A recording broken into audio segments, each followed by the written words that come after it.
Assalamualaikum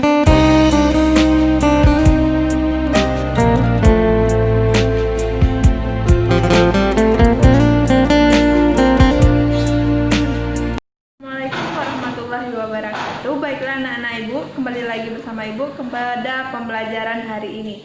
Nah, pembelajaran hari ini adalah mengenai penyakit bawaan makanan.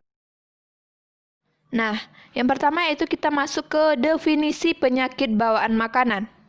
Penyakit bawaan makanan atau sering juga disebut dengan penyakit bawaan pangan, atau ada juga yang menyebut dengan foodborne disease, yang pengertiannya adalah penyakit akibat mengkonsumsi pangan yang terkontaminasi. PBP juga mencakup reaksi alergi dan kondisi di mana makanan sebagai pembawa alergen. Selanjutnya, keracunan pangan adalah seseorang yang menderita sakit dengan gejala dan tanda keracunan yang disebabkan karena mengkonsumsi pangan yang diduga mengandung cemaran biologis dan kimia. Nah, biasanya populasi yang rentan terserang yaitu yang pertama bayi dan balita, yang kedua wanita hamil, yang ketiga manula atau lansia, yang keempat orang yang sedang mengkonsumsi obat, yang kelima orang yang sedang sakit. Nah, selanjutnya itu penyakit bawaan pangan.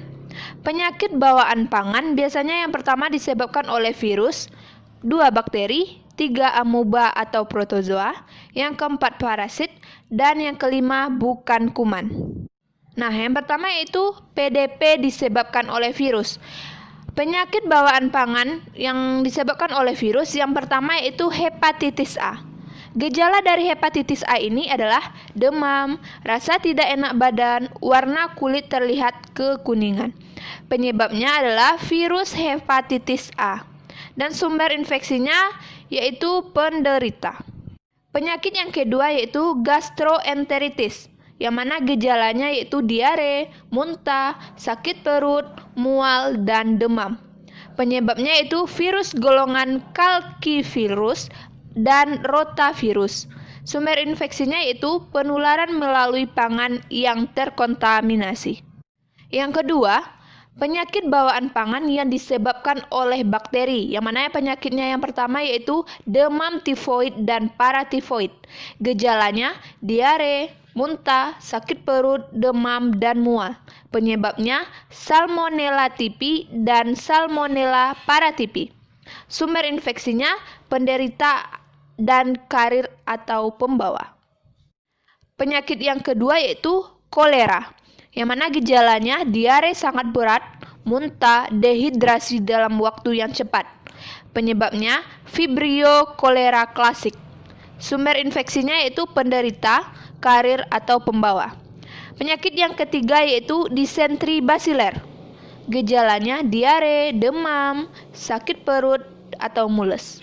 Penyebabnya genus Silega dan disentri tipe A, B, C, dan D. Yang sumber infeksinya yaitu penderita dan karir atau pembawa. Yang selanjutnya, penyakit bawaan pangan yang disebabkan oleh protozoa. Penyakitnya yaitu disentri amoeba dan giardiasis. Yang pertama yaitu gejala dari disentri amoeba ini adalah diare dengan tinja berlendir atau berdarah dan sakit perut serta mules. Dan gejala dari giardiasis ini adalah rasa tidak enak di perut, tinja menjadi encer. Penyebabnya yaitu amoeba histolica dan Giardia lamblia. Sumber infeksinya yaitu air yang tercemar dan sayuran mentah yang tercemar kotoran.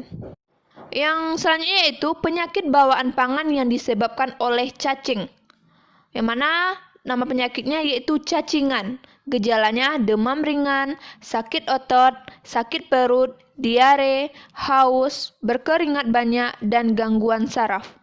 Penyebabnya yaitu cacing gelang, cacing pita, cacing kremi, dan cacing tambang. Dan sumber infeksinya yaitu larva invasi ke kulit, telur tertelan bersama makanan. Yang selanjutnya, penyakit bawaan pangan yang disebabkan oleh bukan kuman. Yang pertama yaitu tanaman. Nah, yang pertama ini bisa dilihat sendiri yaitu tanaman singkong dan juga jagung. Nah, tanaman singkong ini tanamannya yang mengandung sianida. Atau singkong harus dimasak terlebih dahulu karena terdapat menghasilkan gas sianida di dalam tubuh yang bisa membuat tubuh menjadi sakit. Selanjutnya yaitu lihat tanaman jagung, yang mana tanaman jagung ini sudah terkontaminasi oleh jamur, yang mana jamurnya mengandung mikotoksin. Yang selanjutnya yaitu pangan laut atau bahan makanan yang berasal dari laut. Contohnya ini pada gambar bisa dilihat sendiri yaitu ganggang laut. Nah, ganggang laut ini yang termakan oleh kepiting atau kerang, yang mana kepiting atau kerang tersebut tubuhnya terkontaminasi racun dan lain-lain, maka akan memindah ke ganggang tersebut, sehingga yang mengkonsumsi ganggang tersebut bisa terkena sakit. Yang selanjutnya yaitu zat kimia. Nah, dapat dilihat di gambar ini ada makanan kaleng. Mana makanan kaleng ini adalah makanan yang mengandung zat pewarna ataupun penyedap rasa yang sangat berbahaya bagi kesehatan. Nah, dari penyakit-penyakit yang ada tadi, kita dapat mencegahnya dengan cara yang pertama, mencuci tangan yang benar. Yang kedua, menyimpan makanan di tempat yang bersih dan aman. Yang ketiga, mengkonsumsi air yang bersih dan yang sudah dimasak. Yang keempat, mencuci buah-buahan dan sayur-sayuran sebelum dikonsumsi. Yang kelima, memasak makanan sampai matang yang sempurna. Nah, sampai disinilah pembelajaran kita hari ini. Semoga anak ibu dapat memetik pembelajaran hari ini. Sampai di sini dulu pembelajaran kita hari ini. Assalamualaikum warahmatullahi wabarakatuh.